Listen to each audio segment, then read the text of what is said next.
it's Pi Guy here, and today I wanted to go over how to set up a Bluetooth connection with a PS3 controller. In order to do that, it is a little different than a regular Bluetooth device. In fact, you're not able to use other Bluetooth devices while you're using the PS3 controller, so that's something that's a little different as well. What you are going to need is a connection to the internet, Wi-Fi or Ethernet, doesn't matter. And you're going to need some kind of USB device, whether it's wired or wireless. That's fine, but you need something other than another Bluetooth device to set up the controller. So I'm going to hop out of this game with the track mode menu, and we're going to hop right into a track mode. And I'm going to switch over to my keyboard here. What you want to do is go into RetroPie setup. And from here, you're going to go into manage packages. And we want to do manage driver packages. And if you go down a little bit, you got PS3 controller. Now, here's one other thing I did forget to mention. You need the wire to get the PS3 controller going. You are going to install this from source. But the wire on the PS3 controller is a little different than the USB to micro USB. It's like the older, thicker micro USB version, but that's the one you're going to need to get it connected. Alright, so now that that's installed, we're going to go into configuration options. And this also just specifies that you cannot use another Bluetooth device while the PS3 driver is installed, the PS3 controller device driver. So we're going to go to the very first one. If you have an official PS3 controller, they have these things for the clones and whatnot. You can play around with those. If you have third-party replicas, some of those work, some of those don't. That's very iffy and case by case. But we have an official one in our case. So I'm actually plugging mine in right now to the Raspberry Pi. And when you go into option number 1, it's going to say, please connect your PS3 controller now or anytime. And basically afterwards, it's going to be able to pair. So I'm going to hit OK here. My controller's plugged in. Now I'm going to unplug my controller. I'm going to press the PS button in the middle.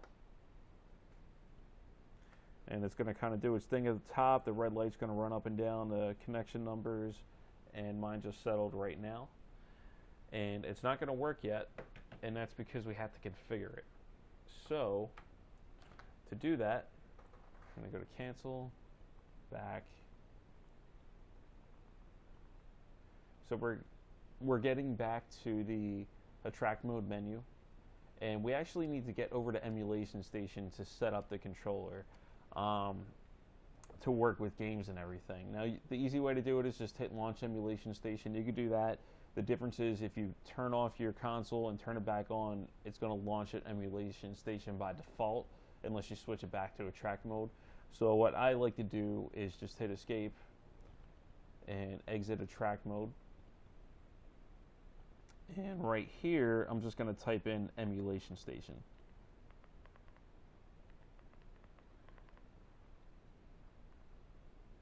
And I pressed enter. So by doing this, we're just not changing that default boot option. That's really all it is. It's really not a big deal either way. It's just the way I prefer to do it. So if I were to turn this off when we're done, it would just boot right back to a track mode. So now that we're here, we need to go ahead and press your start button, whatever you have configured to start with whatever device you're using. And you want to go to configure input. And do you want to configure? Yes, I do. And I still have a Bluetooth controller connected. That's why it says 2, but yours will say at least detecting 1 gamepad. So take your PlayStation controller, hold down a button. And just to clear that up, it says hold a button. It doesn't mean hold the A button. It means hold any button. And kind of annoys me when people do that. But anyway, I'm just going to pair this up here. Up, down, left, right, start, select. So I'm going to press X and O for A and B, and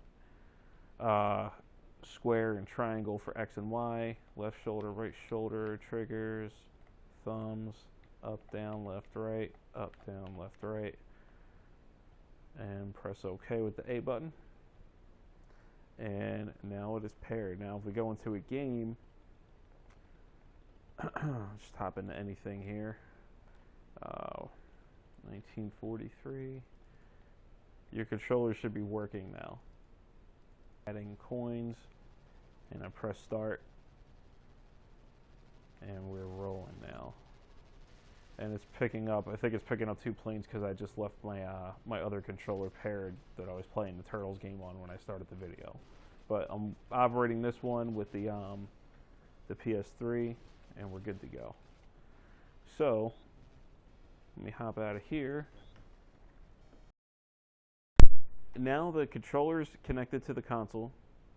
It's configured to work in games, but it's not configured in the attract mode menu. So I'm going to go back to attract mode right now. Now, if before you went to the menu and you hit launch emulation station, what you want to do here is go to RetroPie, hop down to switch to attract mode.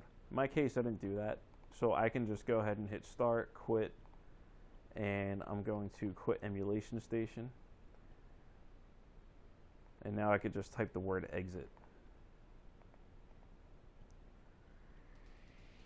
And now I'm booting right back into attract mode because that did not change my default setting.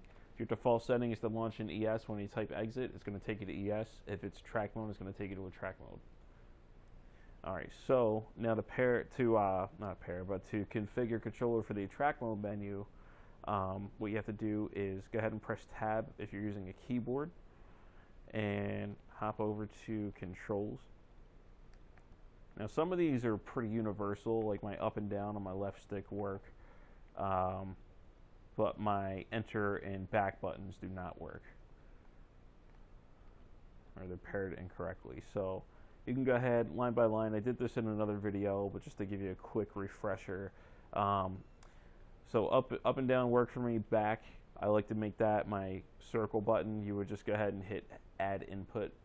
And it's tricky too because I have other controllers paired to this or configured for this, so that might override whatever other controller button in some cases. But you would hit add input and then go ahead and press whatever button you want. I'm actually not going to do it on mine. And same thing, select. I like to make that bottom button, which on a PS3 controller is X. So add input, you press X right there, and it'll come right up. I'm not doing any changes on mine.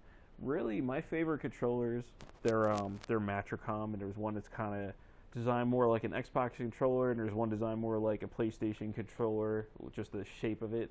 The one that's designed like a PlayStation controller, I just find to be one of the most comfortable game pads I ever used. I never have any issues pairing it to the Raspberry Pi Bluetooth.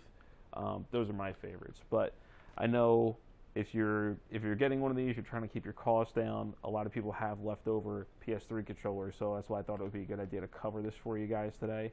So hopefully that helped you out. Once you finish this process, you'll be good to go in the attract mode menu. I'm doing this with my left stick right now on my PS3 controller. But hopefully that helped you guys out.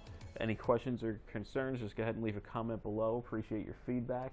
And if you guys liked the video, remember to give it a thumbs up and consider subscribing. I got lots of videos out and more coming. I want to go over how to build your own attract mode from scratch in the near future. So I'm putting that one together coming up. Thanks for watching, guys. Take care.